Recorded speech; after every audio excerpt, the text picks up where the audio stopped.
Ooh, happy Tuesday, beautiful people. Sorry I'm late this morning. I was having a little morning sickness. Not like ye old morning sickness, because I'm a little long in the tooth for that. But I was just queased out this morning. You know, I take Ozempic, which is a shot. So I took it late last night. I try to take it, at night so that it minimizes if I have queasiness. And yeah, I can tell you since I've been on it, this is maybe the second or third time I've had queasiness. So, and queasiness just meaning like my stomach is just, a little but clipped. So I'm all right. So I made me a little protein shake this morning.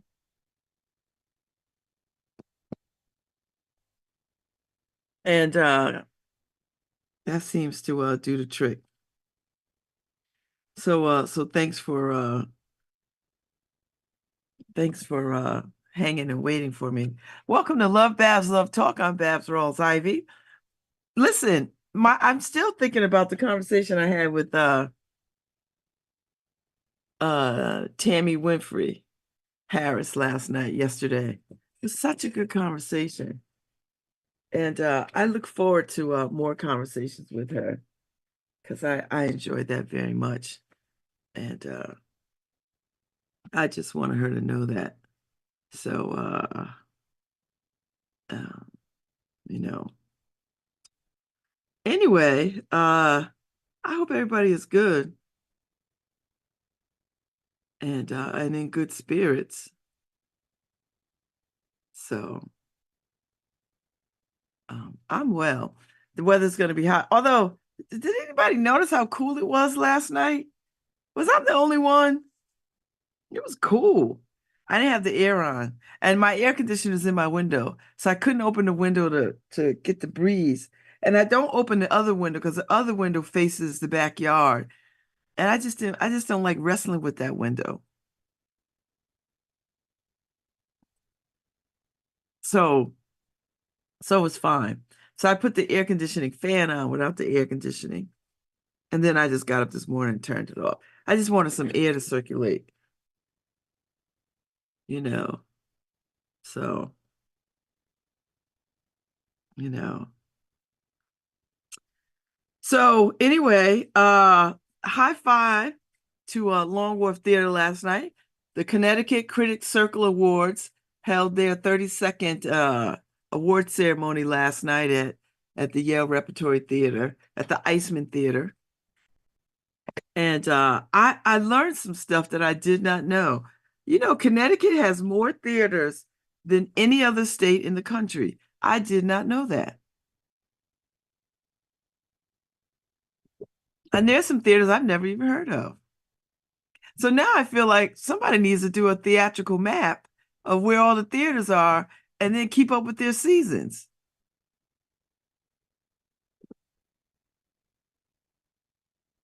Seriously,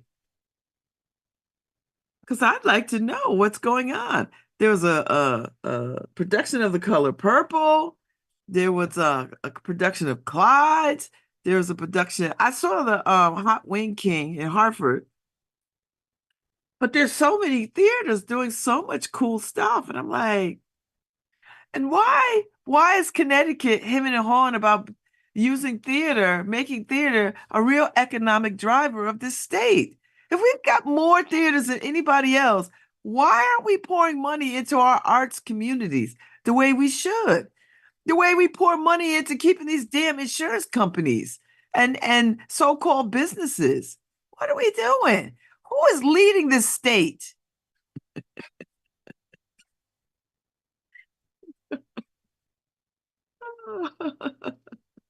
I'm just saying. I'm no elected official. I'm just playing one on the radio. But it seems to me, if you lead the country in theaters, that means theater is important. And why is it not a bigger economic driver? Why aren't we supporting theater the way we should? And then we got performing schools here. For God's sake. Because you know why? I'll tell you why. Because they don't legit believe in the power of theater and the economic power of theater.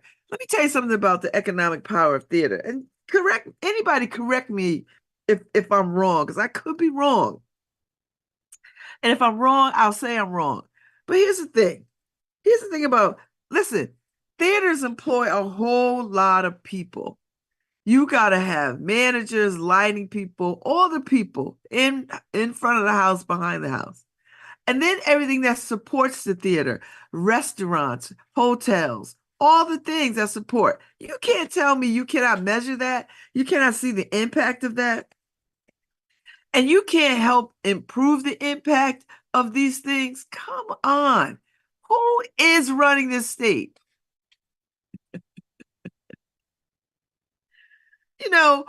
We can't get it right on education. We can't get it right on arts. What is Connecticut doing? What are we doing?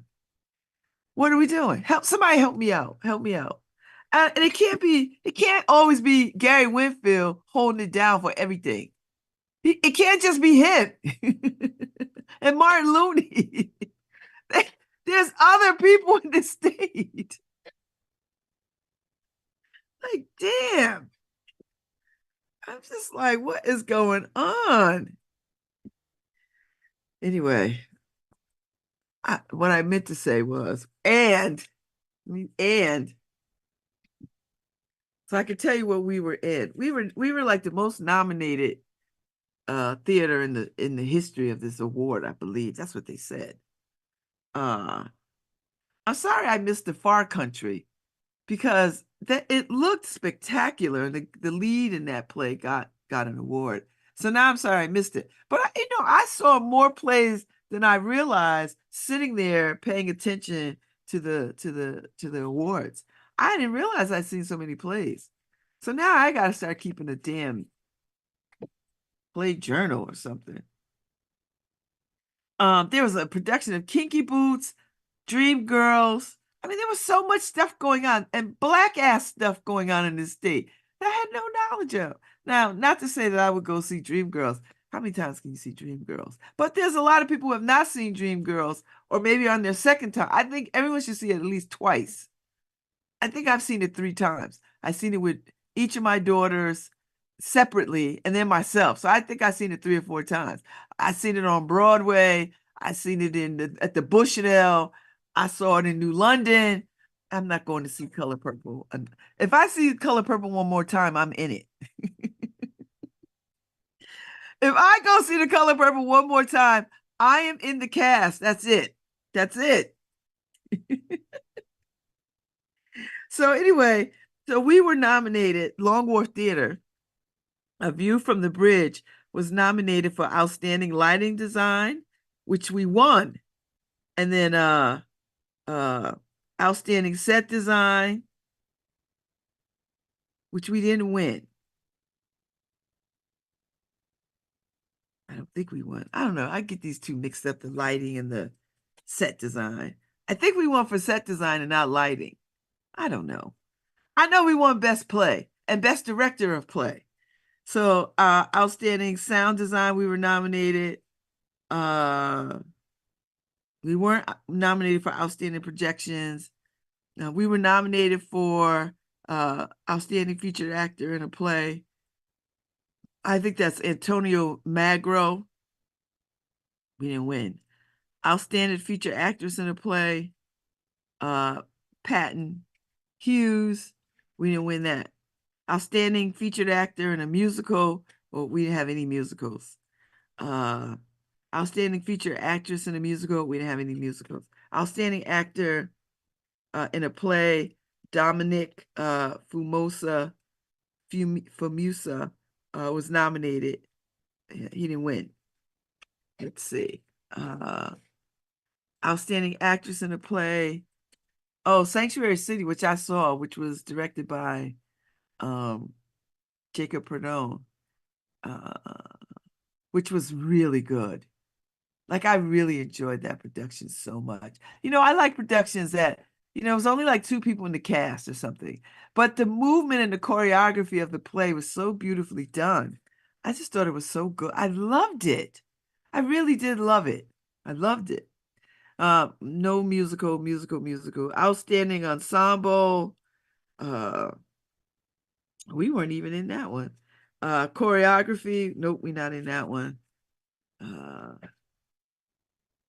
Outstanding director of a play, we won that. James Dean Palmer won, which was really, really nice. Outstanding director of a musical, we weren't in that. Outstanding play, A View from the Bridge, Long Wharf Theater. Woohoo! Woohoo! Woohoo! So let me get into something that troubled me so much last night.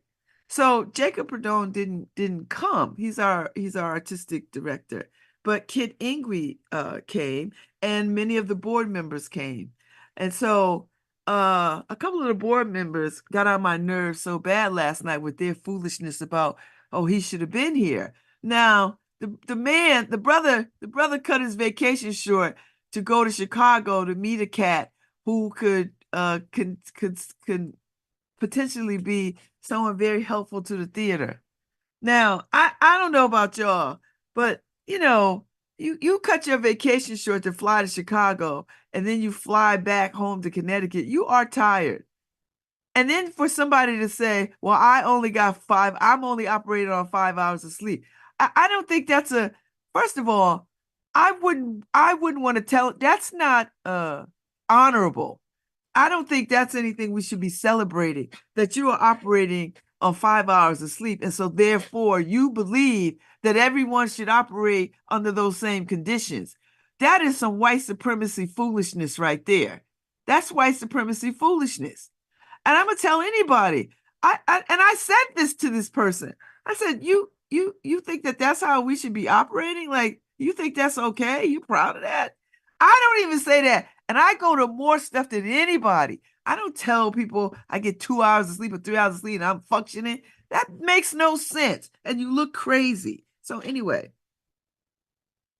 so then, a couple of them was like, I'm going to text him. He should have been here. We trying to build theater. And we're doing this at this awards thing, which got on my nerves anyway. And we got Kit there. Kit is the right hand to Jacob, right? She's an artistic manager, whatever the titles are. We just came out of a board meeting talking about how amazing these people are. And then we get to the awards thing, the critics awards thing, which is nice. Awards are nice, but honestly, nobody in that damn room everybody in that damn room is fighting the same fight we're fighting. So having Jacob there is neither here nor there in the overall scheme of things. It might be nice to have him there, but it wasn't necessary to have him there. And honestly, why would you want if somebody says to you, I feel tired, I'm gonna take care of myself, why would you stand in that and say, I just don't believe you? And I think you should prioritize us before your own health, your own sanity, your own peace of mind. See, I don't like that white supremacy mess. And see, they would never see it as white supremacy mess because they're so busy thinking they are right about how they are viewing this thing. Oh, he should have been there. He should have been there. For why? Everybody in that theater, everybody there are fighting the same fight we're fighting. And so many other people didn't show up, right?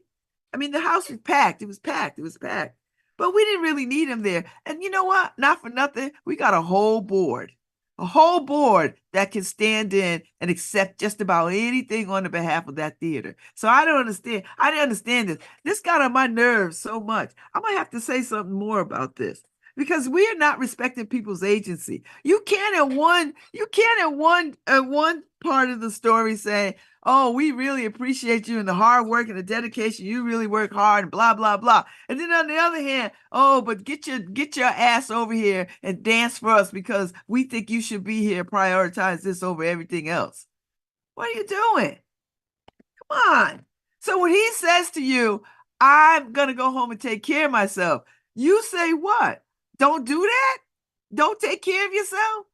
And then you brag about how, well, if I only had 5 hours of sleep, then he should be here. What does that mean? You think he should be as stupid as you? I don't understand that. That's some white supremacy mess. And when I tell you it's white supremacy mess, let me tell you why it is. Because Jacob Perdone is not a slave. You don't own him, and you cannot use all these things as a whipping stick. You cannot tie him to the tree and whip his ass because you think, oh, this is what I think you should prioritize over your own well-being. Come on. I just you know what? I feel some kind of way about all of this because I just feel like it is unfair and it is unjust. And sometimes white people come out their bag in ways that I can't tolerate it. And black people too. Oh. I say, calm down.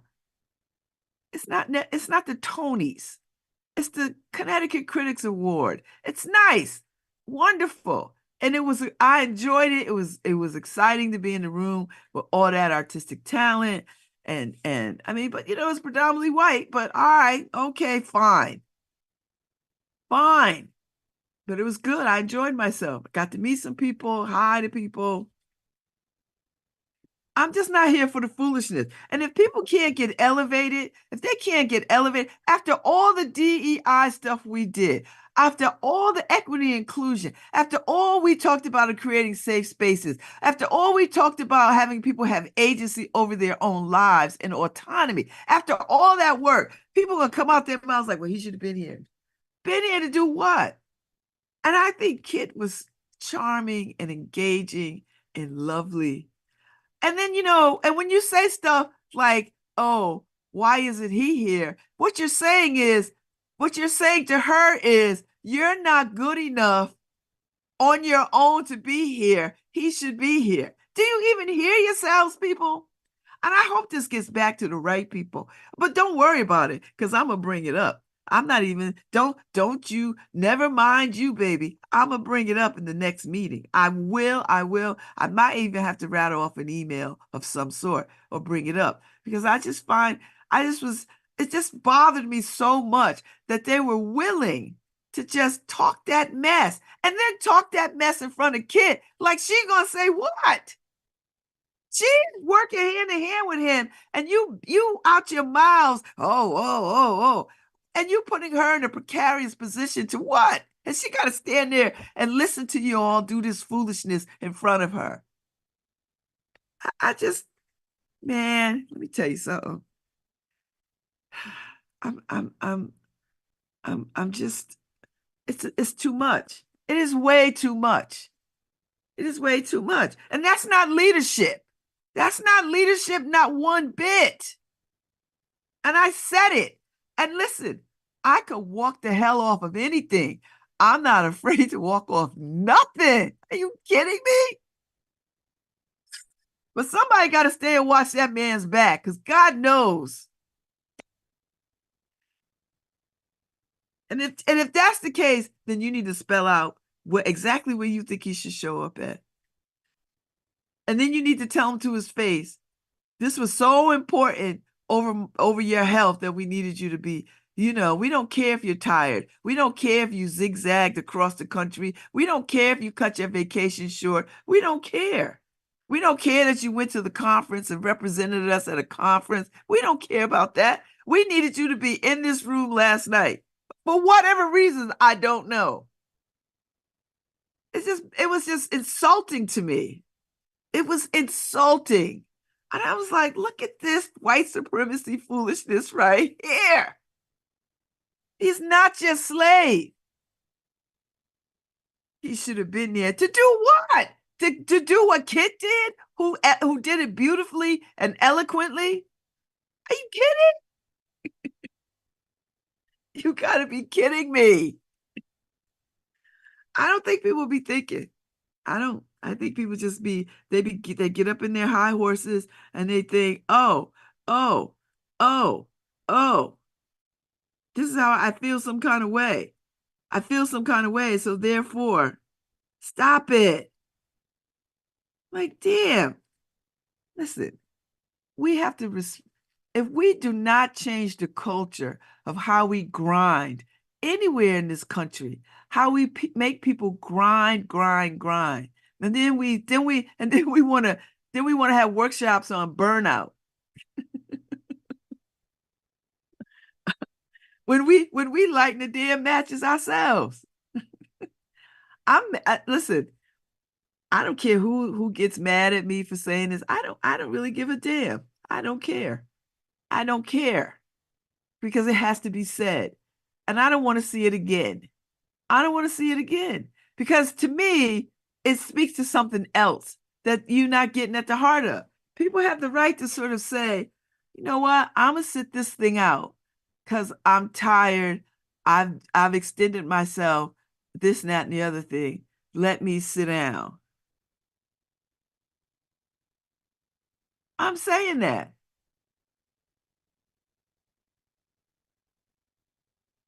So that's where I'm at. That's that's that's exactly where I'm at. So I'm just saying, you know, I hope it falls to the right ears. If not, I'm happy to listen. I'm not letting this go. So just know I'm coming. I'm coming. And I don't want to hear nothing else about it. Seriously. I don't want to hear nothing else about it after I say what I gotta say. Because either you respect people or you don't.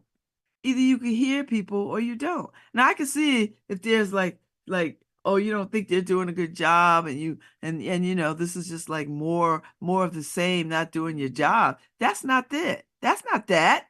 This is not that. Come on, y'all. Just be better humans. We have opportunity not only to change how American theater is thought about, but also the culture in which we operate.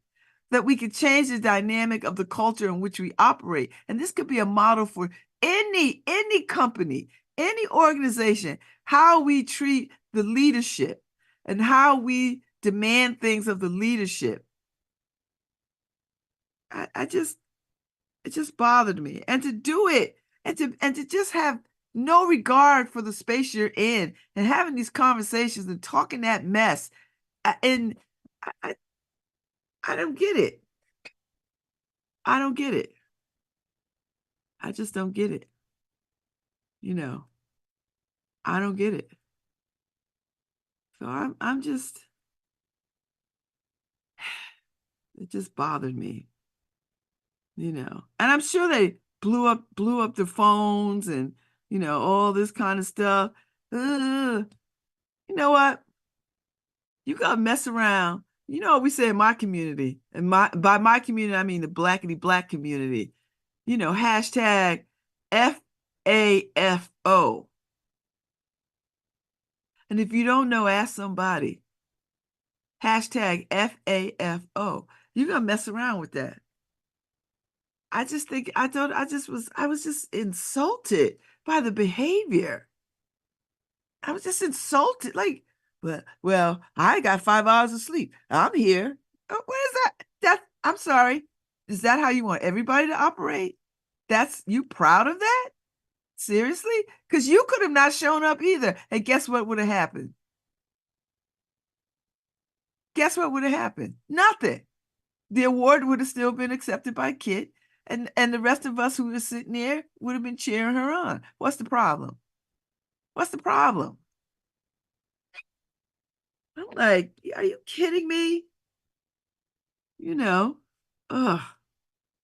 I tell you what I did like though. Marsha Mason, the great actress Marsha Mason, got an award. She wasn't there last night because she's like, I ain't coming to New Haven for this. But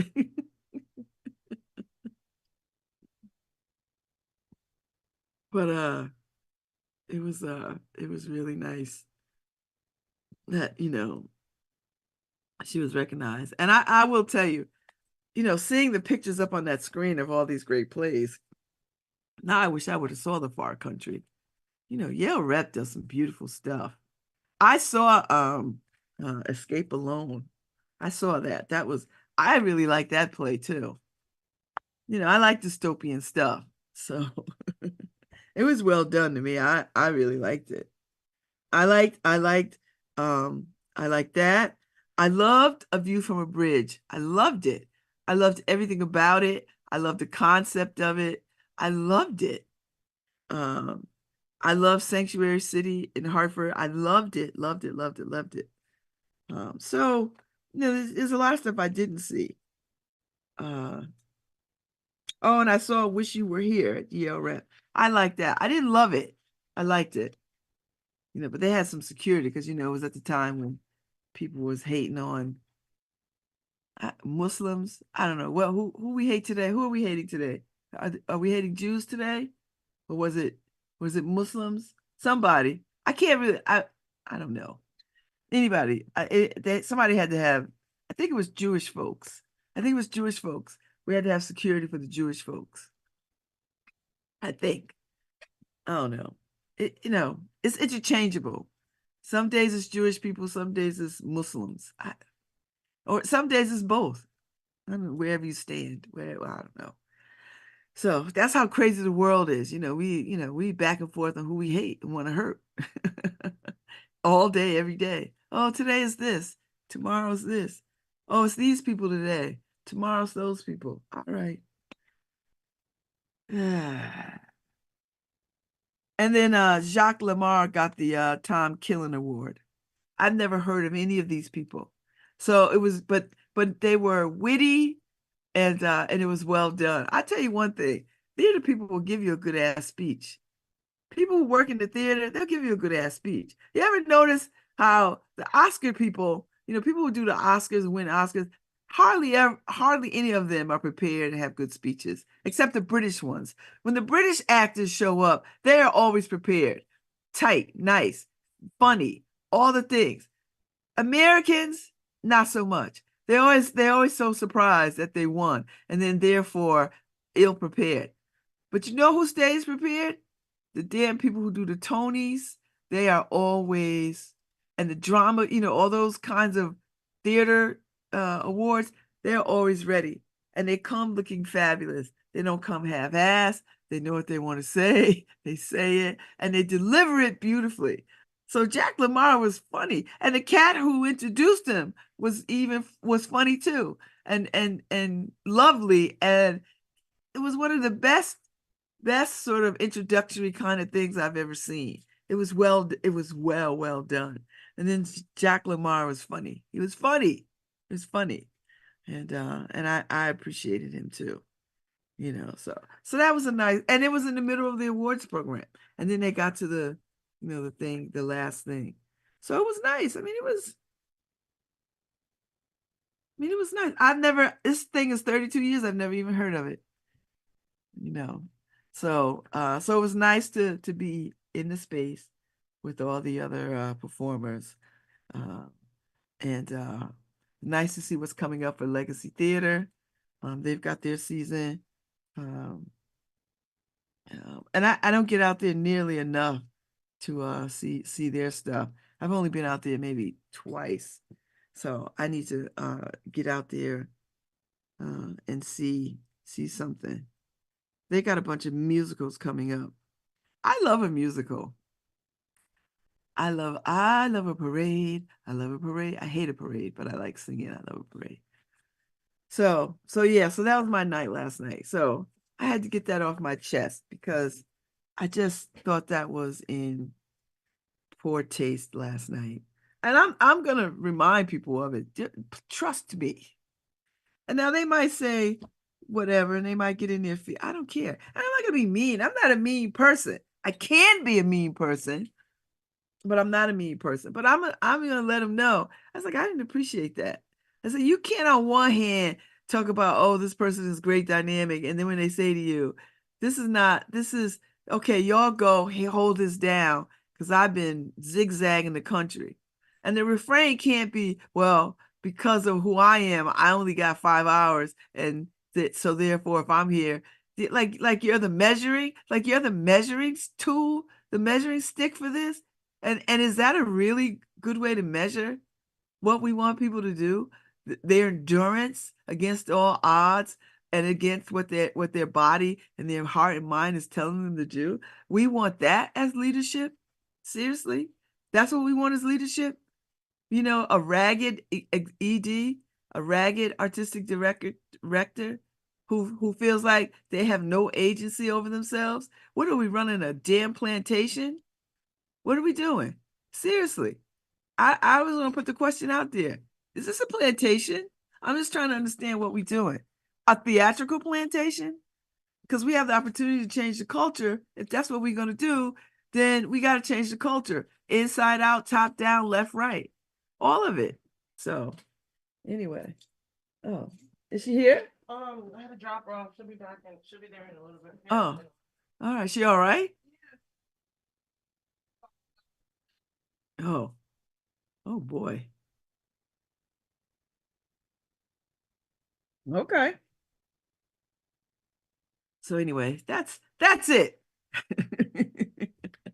That's my that's my 411. And I'll probably bring it up again because it just bothered me. So I really was annoyed by that last night. And people were just in their bag. I was like, what the hell is going on here? Like, what are we doing? Everybody's acting like overseers. Like, you were acting like an overseer. Do you understand that? Seriously? I don't get it. I don't get it. You think that was a big enough a big enough to do, to just like, I don't know. It just bothered me, you know. And then no, but there's no direction on, let's all get together and take a picture with Kit in the middle with all the with the awards. No, none of that. We're not doing that, in front of the sign or anything. People just lack so I I just don't get it. I just don't get it. And you know what? I'm not gonna get it. I'm not interested in getting it. I'm not. And I might have to just, you know, kick rocks. That's all right. I'll live. I'll survive. So anyway, let me move on to art. I'm looking at the New Haven Independent site. That's not what I'm moving on to. Tents pop up on the green. Protest tents, 12 tents on the green. Good. So it's just a rescheduled overnight protest against the past clearings of homeless encampments. This is another issue that gets on my nerves. So you go and you tear down these encampments, but you don't offer people any place to go. And I get that you don't want trash and all that stuff. I get it. And I would have had real more respect for the mayor if he would have went out there and pitched a tent to really highlight. Do you know how much press he would have gotten on this matter, and then pledged to work on this harder? If he would have just pitched a tent with them and said, listen, I feel what is happening to you. I'm standing in solidarity. I am your mayor too. Let me show you. Let me be out here with you as to show support. And then tomorrow I'm on this like white on rice. No. What is the city's response? Let's just bulldoze over all these little encampments. We don't care where these people go.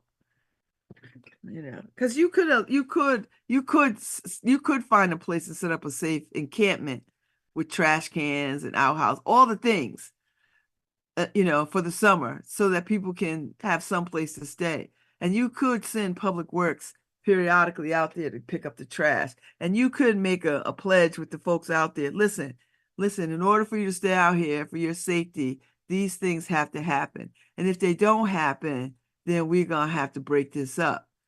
Do you know what I mean? Like, have that kind of exchange, have that kind of concern and care for these people. Because otherwise, where are you going to put them? Like, I see some cities have put, because they don't want homeless people sleeping outdoors and in public spaces, they put spikes on things. That is one of the most inhumane things that I've ever heard of. So listen, I understand the trash and the safety element of it, but we have the tools and the intellectual capacity to make this safe, to provide a safe experience for the unhoused, homeless, whatever the hell we calling people now, whatever the nice name is, so we don't have to like deal with the reality of we got people on the streets. So why aren't we? I'm we are getting this wrong. We're getting this wrong, and we can provide the support. Why? Listen, if we're, and I know we got the whole hotel thing they just bought, but people are homeless like right now. So in the meantime, in between time, what can we do? You can give them a better grade of tents, right? You could put some things in place to ensure their safety and cleanliness. That's how you could be responsive to your unhoused citizens, not treat them like nuisance and trash. Why are we treating these people like nuisance? You, and then this foolishness about, well, they don't want to be housed or they're whatever. I don't think anybody wants to not be housed or have some place where they could go to at the end of the day where they feel safe, you know. And maybe a tent makes them feel safe. I don't know. But I do know that they are citizens all the same. And whether they vote or not vote or whatever, they're still the responsibility of all of us in this city. Why are we not getting this? Why are we thinking that this is a nuisance? Oh gosh, today is my I'm annoyed at everything day. I see it.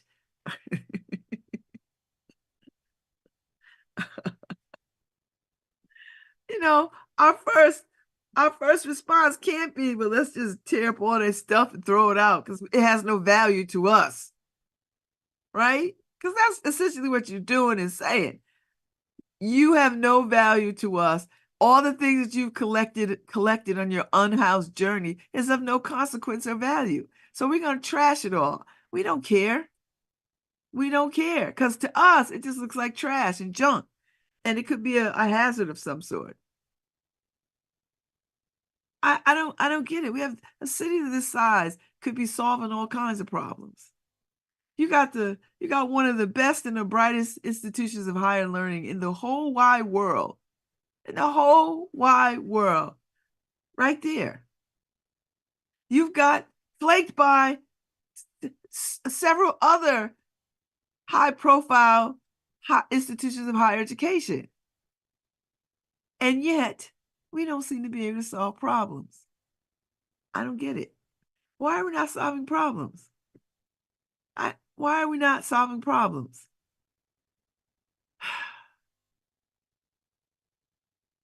I don't know. I don't, maybe I'm too optimistic, but it's not going to change.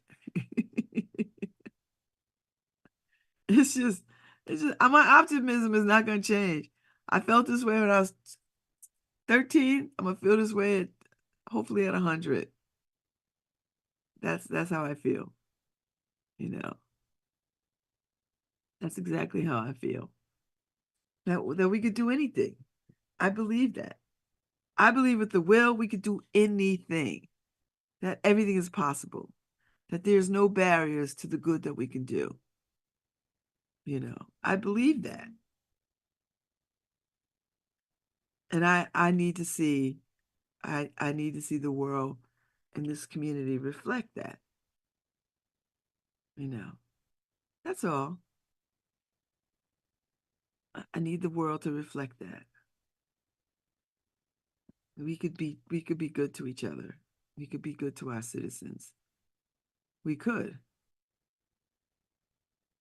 you know.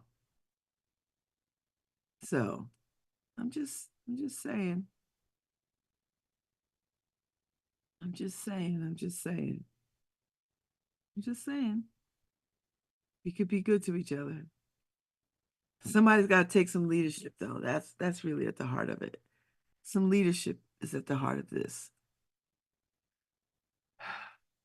And maybe we're having a lull in leadership ability because the tides are about to change, and we're ushering in a new crop of leaders for our times, you know, one that can sound the clarion call and speak truth to power about social justice matters.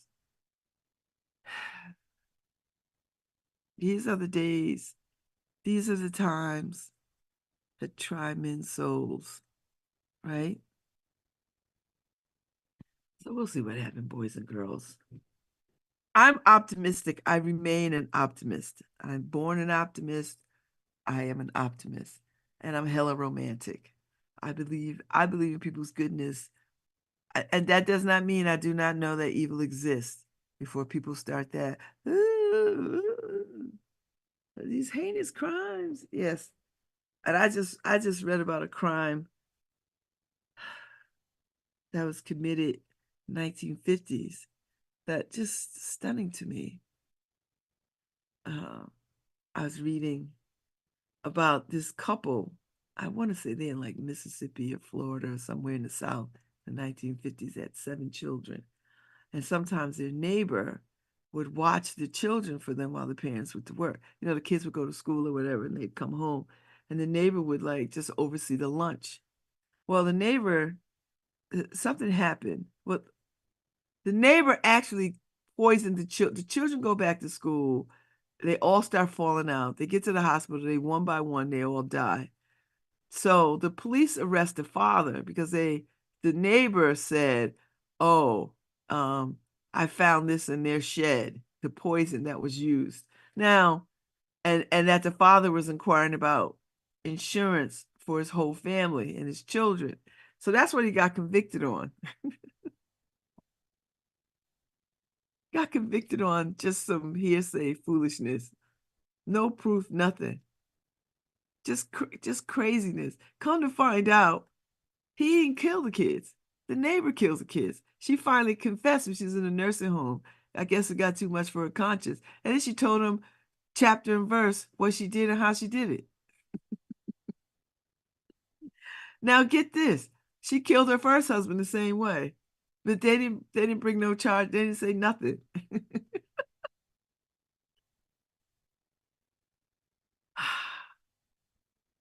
Oh. And this man went to jail for 40 years. He got out in like 1989. And then they gave him $150,000. He petitioned the court for something else. And then he eventually, when it was all said and done, the state awarded him $1 million. I don't know if that brother is still alive or whatever. I hope he's somewhere living peacefully, because that's a whole foolishness. I feel like if the state's gonna wrongfully convict people, they should pay for that and pay heavily. Because I don't understand. I don't understand that. I don't understand how you could be police and want to not get to the truth. So one or two things happened when I was I was thinking about, I'm still troubled by Nicholas Dowdall's book, The Other Side of Prospect. And I was thinking about Clarence Wallaby and his partner, and why they were so, and the only thing I could think of is that they had a hand in something, that some nefarious ish that was going on, and they needed this kid to take a fall for it because they had their hand. I don't know. I'm no detective. I'm just playing one on the radio. But I just don't see any other way to think about this. How that you could railroad a kid who everybody's admission, top to bottom, soup to nuts. It's like, this kid is not that kid. But the killer kid who was killing people and somebody killed him, and that never was solved. But there's no solving of that case either. Broad daylight, gets killed somewhere. Somebody shoots him point close range. They don't solve that neither. So it just says to me, some of these things are not adding up. Too many loose ends. So, and the connections are faint about what, to me, it just looks like somebody was a part of some of this stuff. Just looks like that to me. Just by from what I'm reading. I'm just thinking. I'm a kid that grew up reading Agatha Christie and Ellery Queen and Encyclopedia Brown. Like I love a whodunit. I love a good gumshoe. So in my mind, something else is at work here. And I don't know if police want to investigate their own like that because it's painful. Because when you unearth that kind of foolishness, then that speaks to a leadership issue. So might as well just let it lie and let things cool down and go away on its own than to get to the truth. That's how I see this. I can't see it any other way. Now, I'm not going to spend a whole lot of time delving into this because that's not what I'm going to do. I'm just going to just right at the surface be like, this don't add up. This don't make sense. And these two cats running around closing cases the way they were closing cases, something is amiss here. But I blame that on whoever was the captain at that time, whoever was in leadership, the media supervisors, the state's attorney, all of them. They just all was just me kind of foolishness. So anyway, so maybe today is a rant on leadership. I don't know. I'm gonna take a break. I'm gonna go pour the rest of my smoothie, and then I'm gonna come back and then we'll talk about happier stuff. We're gonna talk about what's going on, something else.